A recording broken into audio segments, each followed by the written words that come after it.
double dot angle N. Jadi ini udah pasti terlihat ya. Jadi bisa Anda buktikan secara langsung. Sebagai contoh, bisa kita tuliskan 1 plus I pangkat N dikalikan A double dot N. Ini sama dengan 1 plus I pangkat N dikalikan 1 men V pangkat N dibagi dengan D. Ini kan ya. Ini kita masukkan ke bagian atasnya menjadi 1 plus I pangkat N. Kan 1 plus I pangkat N kali 1 sama dengan 1 plus I pangkat N kan ya. Nah, 1 plus I pangkat N dikalikan V pangkat N itu hasilnya adalah 1.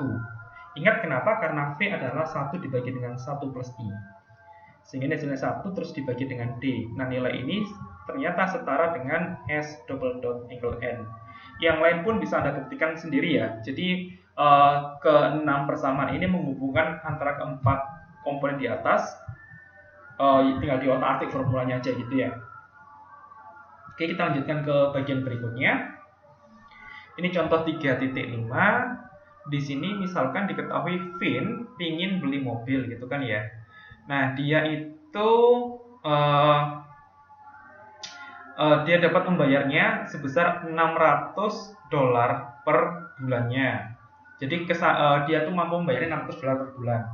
Nah, pihak perusahaan ini memberikan dua opsi nih. Opsi yang pertama adalah kalau dia dikasih interest rate 6% per tahun. Oke, 6% per tahun. Ini I efektif ya. Ini efektif per tahun selama 3 tahun. Jadi ini saya tuliskan di sini. Opsi pertama adalah dia dikasih bunga efektif 6% per tahun selama 3 tahun. Opsi yang kedua adalah 4,8% per tahun selama 5 tahun. Terus harga mobilnya sendiri adalah 35.000. Berapakah DP atau down payment yang dibutuhkan oleh Vin untuk masing-masing opsi? Jadi kalau Anda menghitung down payment itu kan adalah harga mobilnya mula-mula yaitu 35.000 dikurangi dengan present value dari seluruh cicilannya gitu kan ya. Jadi nilai DP Anda itu setara dengan berapa harga barangnya dikurangi dengan total cicilannya gitu kan ya, yang di present value kan. Ini formulanya, sehingga kita perlu ngitung nih present value untuk masing-masing repayment gitu kan ya, untuk cicilannya masing-masing. Nah, tolong dicatat nilai 6% sama 4,8% ini kan suku bunga efektif tahunan atau kita notasikan dengan I gitu kan ya. Tapi karena kita butuhnya menghitungnya secara bulanan, maka kita memerlukan tingkat suku bunga efektif bulanan. Di sini saya notasikan dengan J1 dan J2. Jadi J1 adalah I12/12. Kalau pakai formula yang sudah kita bahas di bab 1, ini setara dengan 1,06 pangkat 1/12 min 1. Oke. Ini yang J1-nya, yang J2 untuk opsi 2 setara dengan 1,048 pangkat 1/12 min 1. Catat bahwasanya untuk opsi 1 karena 3 tahun jangka waktunya ini setara dengan 36 kali pembayaran. Lalu yang opsi 2 karena 5 tahun ini setara dengan 60 kali pembayaran. Tinggal kita hitung aja present value-nya kan ya. Present value untuk yang opsi pertama besarnya 600, pembayarannya 36 kali. Suku bunga yang kita gunakan adalah J1 yaitu ini. Ini yang kita gunakan J1-nya. Tinggal kita masukkan dengan formulanya, diperoleh present value-nya adalah 19.769,37 sehingga down payment-nya adalah sebesar 15.000 sekian. Dengan cara yang sama untuk yang opsi 2 besarnya 600, pembayarannya dibayarkan 60 kali atau 5 tahun kan ya. Dan besar suku bunganya adalah ini, J2 ini. 1,048 pangkat 1/12 dikurangi 1. Terus kita hitung hasilnya 32.000 sekian, sehingga didapatkan down payment-nya adalah 2.970,91.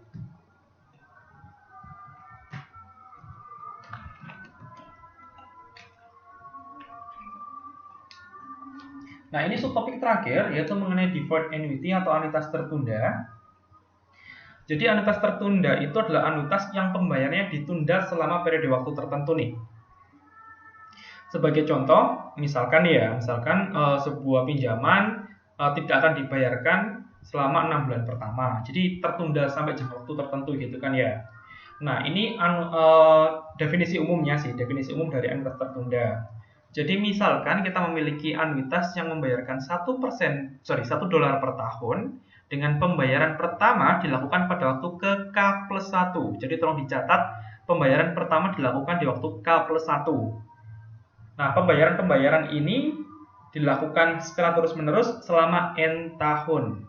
Maka anuitas ini disebut sebagai anuitas yang membayarkan $1 per tahun, dibayarkan di belakang, dan tertunda selama K tahun.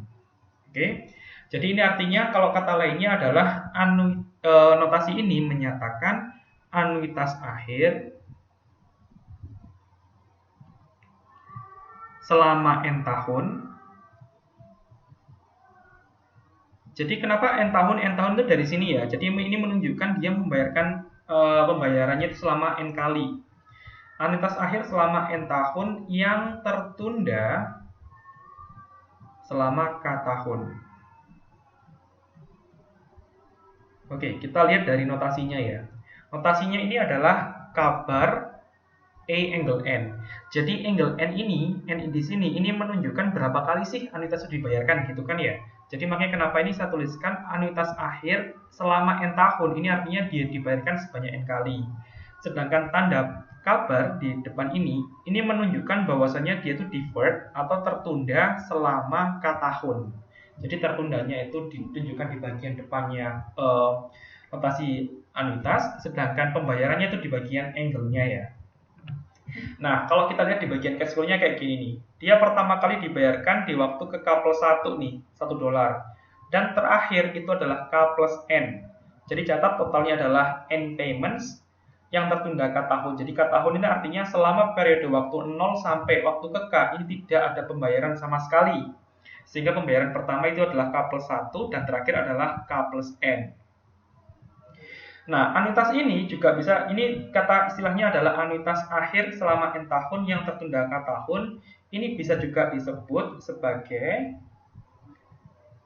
anuitas awal selama N tahun juga yang tertunda K+1 tahun. Kenapa seperti itu? Artinya kalau anuitas awal ini kita anggap standpoint-nya kan di sini nih. Kalau anuitas awal di sini kan ya standpoint-nya. Nah, kalau ini kita bawa ke waktu ke 0 sana, ini artinya dia itu tertundanya selama K+1 tahun. Jadi ini masalah tinggal geser waktunya gitu aja kan ya. Jadi ini sebenarnya menunjukkan nilai yang sama keduanya ini. Kalau ini anuitas akhir selama N tahun tapi tertundanya K tahun, maka yang kedua ini tetap sama selama N tahun, tapi ini anuitas awal.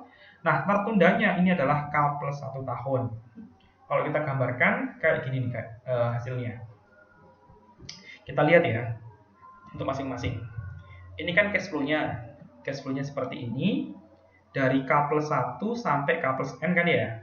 Nah, kalau kita menganggapnya itu sebagai anuitas akhir, maka standpoint yang kita gunakan itu adalah di bagian sini nih. Di bagian K. Oke, jadi anggaplah Anda itu menghitung nilai anuitas di sini nih. Ini kita hitung ya anuitas. Jadi seluruh pembayaran ini kita bawa ke waktu ke K terlebih dahulu. Kita bawa ke waktu ke K. Kalau ini dengan menggunakan logika anuitas akhir, maka bisa kita lihat nilai ini kalau kita bawa ke waktu ke K, dia menjadi A angle N. Oke, jadi sekali lagi seluruh pembayaran cash flow ini kalau kita hitung di waktu ke K, dia menjadi A angle N. Nah, karena kita menghitungnya di waktu ke 0 kan ya, jadi kita menghitungnya di sini, maka cash flow ini yang bernilai A angle N ini, kita perlu bawa dia ke waktu ke 0. Sehingga kita punya present value-nya adalah V pangkat K kalikan A angle N. Kenapa ini dikalikan V pangkat K? Anda sudah jelas ya, karena ini adanya di waktu ke K, kita bawa ke waktu ke 0, tinggal dikalikan V pangkat K. Nah, V pangkat K kalikan A angle N ini sama dengan kabar A angle N.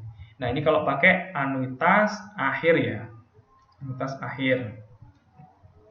Berikutnya, kalau standpoint Anda memilihnya katakanlah standpoint saya, saya ingin standpoint-nya di sini nih. Jadi saya ingin ngitung nilai anuitasnya di sini. Ini bisa juga. Kalau standpoint-nya di sini, ini artinya anuitas ini serangkaian cash flow-nya kita hitung semuanya di waktu ke K+1 gitu kan ya. Nah, ini nanti present value